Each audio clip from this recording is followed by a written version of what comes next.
Hi there, welcome to the EXCELcast. I'm your host, Melissa Coppola, and I am a program assistant here at the EXCEL Lab at the School of Music, Theater, and Dance. And today I'm here with Charlotte Lee, who is the president and founder of Primo Artists, one of North America's leading artist management agencies. Thank you so much for being with us today. Thanks, Melissa. Thanks for having me. Yeah, absolutely.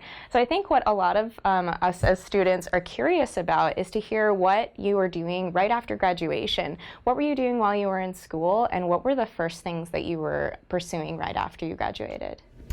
I went to the University of Texas at Austin, and I was a double major in violin performance and liberal arts.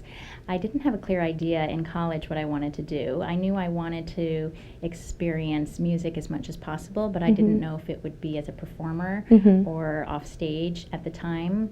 I wasn't aware of the thing that we refer to as the music business. I thought I could just teach or perform, and I was very confused. And I was also a liberal arts major, so I applied to law school. So at graduation, I really had no idea what I would do. I had a law school admission in hand, but then I had an internship that was provided for me where I could go to New York and experience what it was like to be in the music business.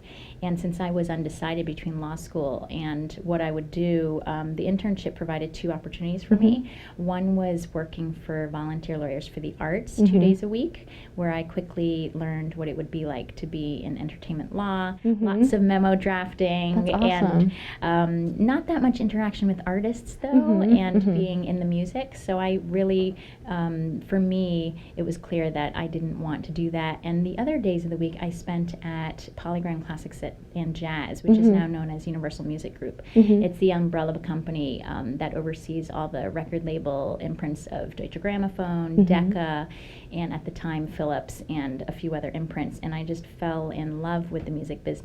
I loved the promotion side of marketing the product and doing the PR, and I thought this is what I was made to do. I decided at that time that I wanted to do it with artists directly and not their product, and that's when someone had said to me, well, you know, there's something called the, you know, artist management side of the business. And so I thought, you can be an agent to classical music. So that was where my calling was, and I was so grateful to have found it through the experiences of the internship. So at the end of the internship, I actually ended up applying for a job at IMG Artists in New York, and I had this opportunity to come on board and do servicing and logistics for artists' tours. So I started there shortly after my summer internship ended, and I ended up spending 17 years there, which were incredible to give me the experience that I needed to do what I do now. Yeah, that's a really long path, and I'm sure that you learned so many things along the way to really craft kind of what your career looks like today. So what does your career look like today? Can you give us a sort of snapshot of your week? What are the different things that you're pursuing? I'm sure that every week is different, but can you give us an idea of what types of things you're doing? Sure. I run Primo Artists, which is a boutique agency in New York, and we have, at present, we have 6 artists on our roster. We have Itzhak, Perlman, Joshua Bell, Nicola Benedetti, who are all violinists, and we have 2 pianists, Beatrice Rana, Seongjin Cho, and a conductor named Christian Metchelaru.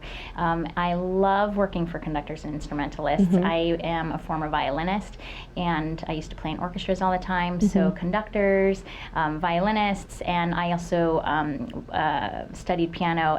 Those are my favorite to focus on. So I love what I do, and what I do on a daily basis is basically promote and look after my artists. In artist management, our jobs are to handle all of the business aspects of the careers for our artists, so that they can focus on the music and focus on preparing to give great performances. Everything else is in my hands. So I take care of putting together concert tours and booking their engagements, negotiating their contracts. I take care of overseeing the whole strategy of their careers, whether it's, you know, we're going to concentrate on these 4 pieces for this part of the season and play it in this region with these conductors, or we're going to work on, you know, recital programs and tours for this period. And then I also deal with things like the PR and social media side. So we would deal with, for instance, we just promoted the theatrical release of Itzhak Perlman's new documentary that came out in theaters over the weekend. So we've been talking about which markets it's going to go in, working with the film distributors and the director of the project, and working on PR. He was just on WNYC and the Lenny Lopate show on Friday, and then we were at the theater all weekend where he made appearances at the shows and then did Q&As. So all the nuts and bolts that go into coordinating the events and deciding where he should spend his time, what he should be promoting, because he's only got so much time, doing the social media and just managing the PR social media aspect of everything. This is off stage how he spends his time, and that's what we have to manage in addition to all the concert tours and the recording projects. It sounds like strategic planning is a huge portion of it. Yes, strategic and also in a way event planning and just being an architect of exactly where they should be spending their time. Yeah, absolutely. So something that's interesting that I heard you say is that you were helping promote Itzhak Perlman's documentary, which is so different. I feel like maybe 50 years ago, this wouldn't be what you would be promoting for an artist. So is that sort of a change in the industry that you've seen, like multimedia or other things that are influencing artists' careers today? Absolutely. I think that the world today moves at a faster pace. I think people digest and consume information a lot faster than they used to, and it used to be maybe a New York Times ad.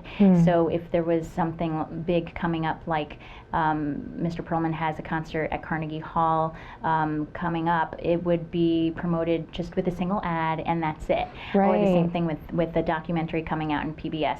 So, but nowadays everything is direct to consumer, and so the consumer will receive information through their Twitter feed or their Facebook wall or their Instagram, and so we're very involved in the strategy of social media, and for his PR, he needs to be more present and engaged in doing the interviews. So setting all that up and basically being relevant and present is something that's important for artists today, because they are the ones that are getting their music and the message out, and that's, I think, how the world has changed a lot. Yeah, definitely, and I think that going directly to consumers definitely has its benefits, because you can have a deeper connection with those people that are watching. But are there any challenges that you've noticed in connection to that?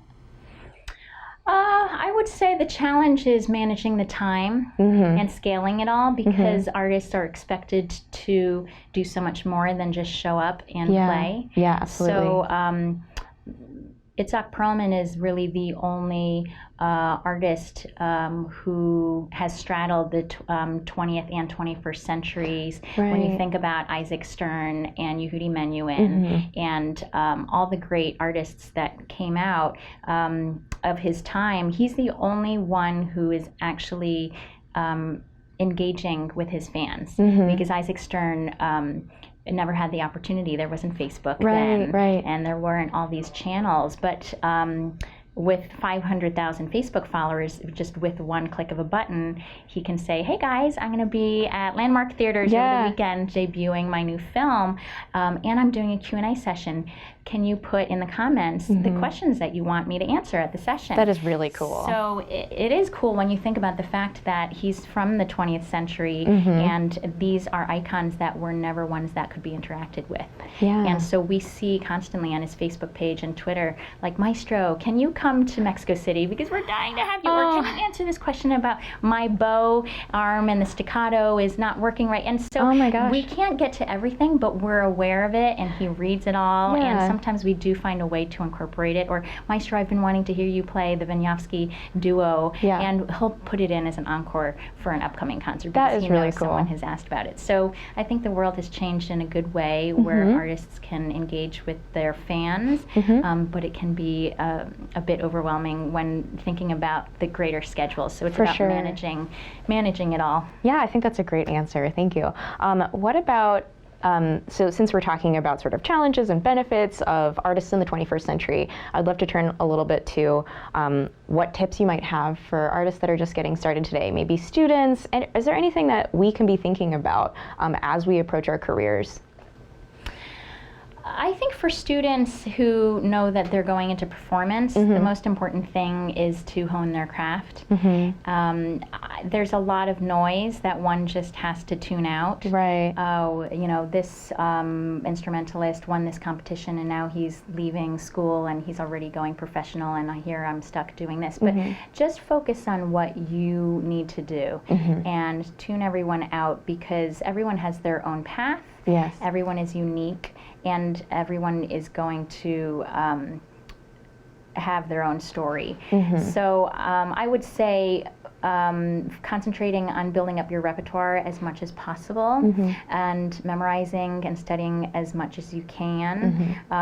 Most artists who I know with established careers, when they are asked what their one regret is, it's I didn't work hard enough and learn enough repertoire under the age of 25. Because once you're 30, it's like your memory is not as supple and your ability to digest things is not the same as when you were 18 years old. So working as hard as possible to expand your repertoire. And also, when you're in school, you're with other peers who are creative, and there are people who are writing in the composition department who might need a piece premiered, and be that person to say, you know what, I'll take the time out from my Bruch concerto to learn this new piece. And it's a lot of work, but it's what makes things dynamic and opens the minds and expands your experiences. Exposing yourself as much as possible to new experiences, whether it is premiering a new work by a friend of yours or taking something on like chamber music competition. I know here at they have the M Prize, and they have all the music entrepreneurial courses that Erin Dorkin leads, and just throwing yourself into as much as possible. Taking all of those opportunities. Yes. For sure. So looking on the other side, what if there are students that, like you when you were in college, you know, you weren't quite sure what you wanted to do and you were maybe exploring different opportunities? Do you have any tips for those students who are maybe exploring arts administration or other types of careers that are related to the performing arts that are not necessarily on stage? I am a big proponent of internships. It benefited me and helped to crystallize in my mind what I should be doing when I was not clear on what my path would be. So I would encourage people who are looking to get into the music business to do internships.